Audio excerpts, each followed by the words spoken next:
Poor Barbara, not for her the carefree hours of happy play, nor the busy hours of work and study. What has happened to her that she lies there so hot and feverish, so weak and dizzy, so miserable with suffering and pain?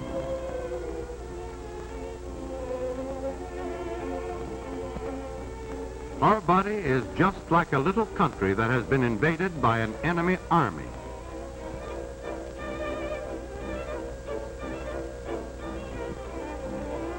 But the enemy in this case is not big soldiers.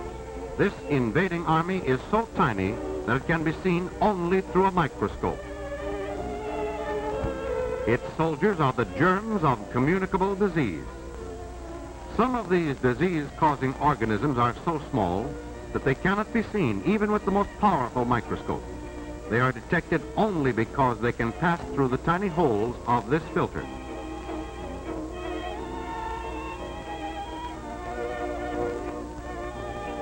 A communicable disease is one which can be caught from someone else. This means that the germs have to leave the body of a sick person and enter the body of one who is well. The usual gateway by which they enter is through the mouth or nose.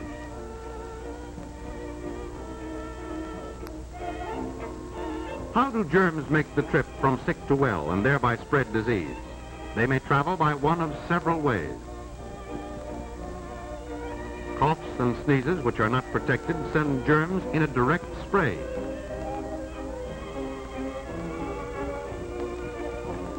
Kissing also gives germs a direct, short trip. The public drinking cup is a favorite means of travel. Water, as we find it in nature, may have harmful germs in it. If we drink such water without first boiling it, we are giving these germs a free ride into our bodies. Milk is the best food there is for us, but if it comes from unhealthy cows, in dirty surroundings, or is handled by people having a communicable disease, it can become a good conveyor of germs. Rats and some insects, particularly the fly, are of great help to germs of certain diseases by carrying them from filth to the food we eat.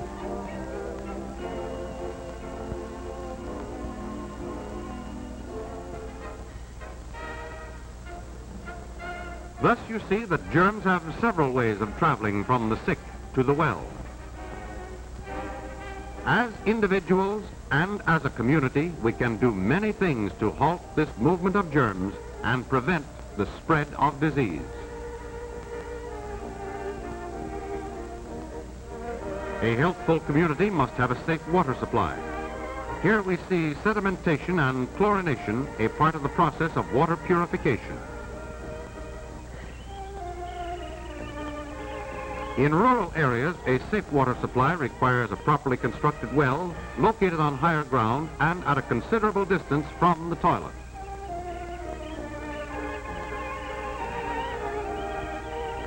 The purity of a city's water supply is further protected by the sanitary treatment of sewage. A series of processes renders the waste non-injurious to health. In rural areas, the problem of disposal of human waste can be solved by the building of a proper type septic tank.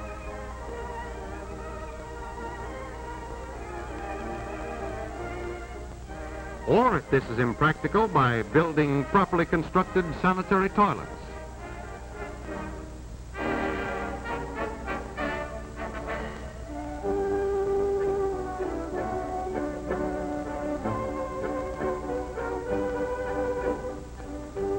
Care in all steps of handling milk will do much to reduce milk-borne diseases.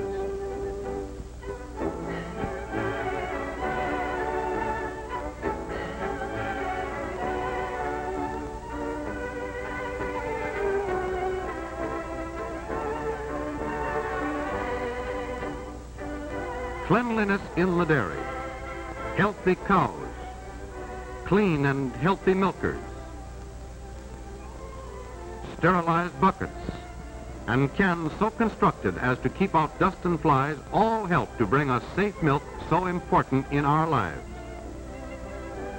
Pasteurization, which does not take the place of all these other precautions, is the one way to make sure that milk is safe. Anti-fly measures, particularly the disposal of breeding places, will help halt one of the most important ways by which germs travel. Tight-fitting screens are effective not only against flies, but also against mosquitoes.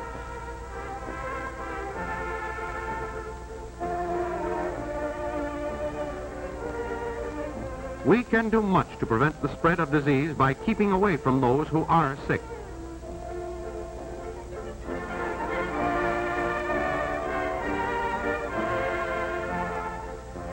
Common sense tells us to stay away from indoor crowds whenever communicable diseases are prevalent.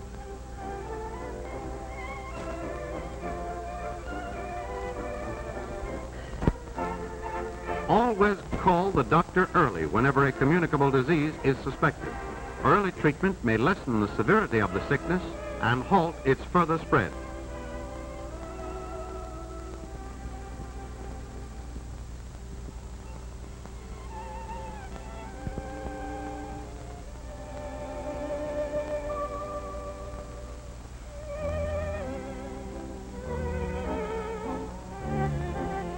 It is the duty of anyone suffering from a contagious disease to remain at home until the doctor feels it is safe for him to go out among other people.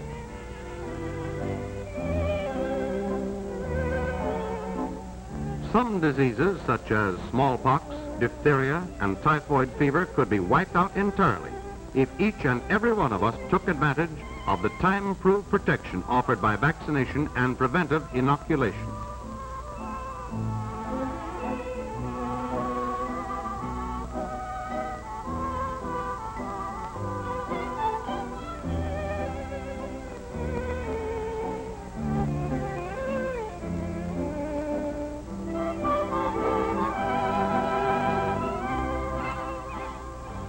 One of our best weapons in preventing the spread of disease is cleanliness, which is particularly important when there is a communicable disease in the house.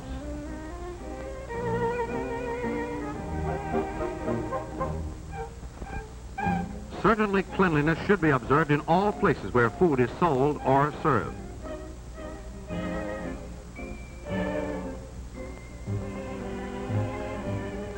All dishes used by the public should be sterilized.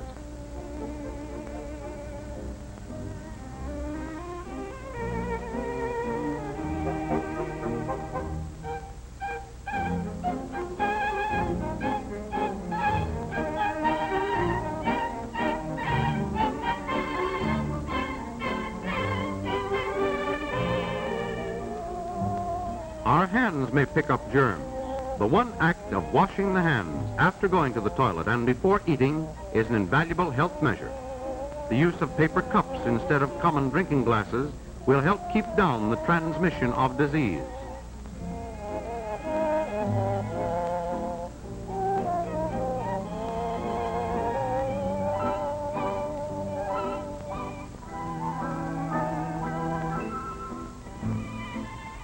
We cannot keep all germs from entering our bodies, but wise old nature has placed within us natural forces capable of fighting the invading armies of disease.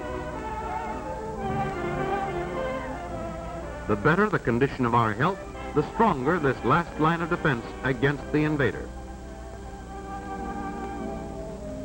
Building up this resistance depends upon a well-balanced diet which satisfies all the food requirements of our body.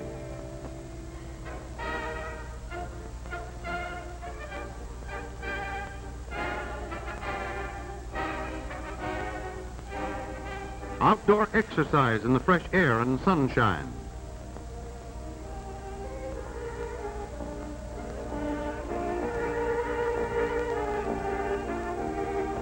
At least 6 glasses of water daily.